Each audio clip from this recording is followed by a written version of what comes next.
All right, this is my update on the dollar. I was expecting the dollar to, after this downturn here, I was looking for an outside return. I got my blue box here uh, by doing a retracement of that move down. I was looking at the 5 to 70% retracement area. So I got that blue box in.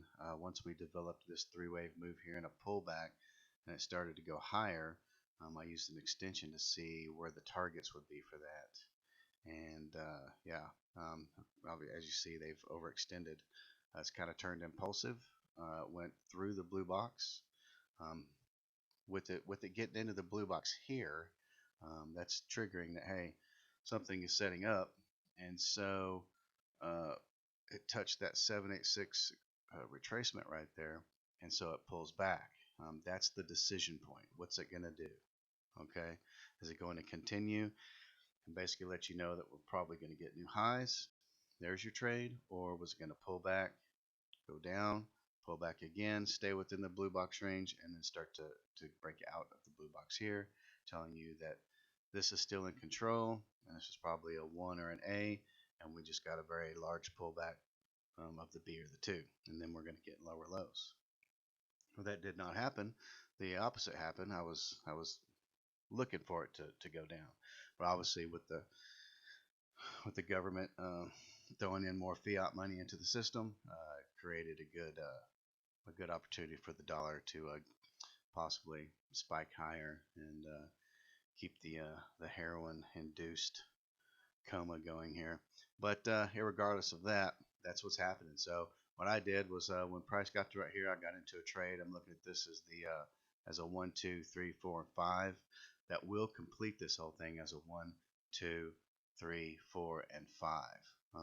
It could be that the 3 is just massively extending, especially due to the circumstances as to what's going on in the world, and with the Fed throwing in more money and going down to zero interest rates. So that's what I'm looking at there. So I did get in this trade. I'm waiting for it to do another pullback and extension, and then I'll just move my target up, um, because that would end the structure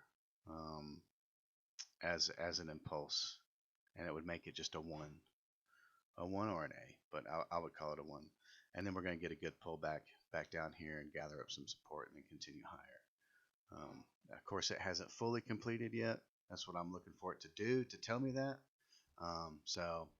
Again, I'll update when this trade comes to fruition and keeps going or comes down or whatnot.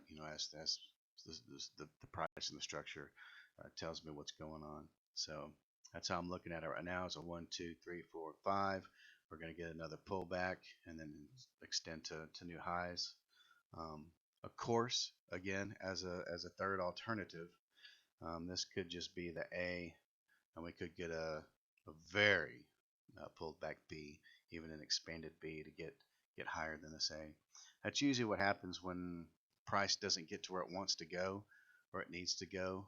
So when it does correct, it will give you an expanded B and get to those targets, whether those targets are up here, and then you'll fall down into your C. But that's always just in the back of the pocket as an alternative structure. So I'll keep you posted on this trade and update later. So that's all I've got for the dollar.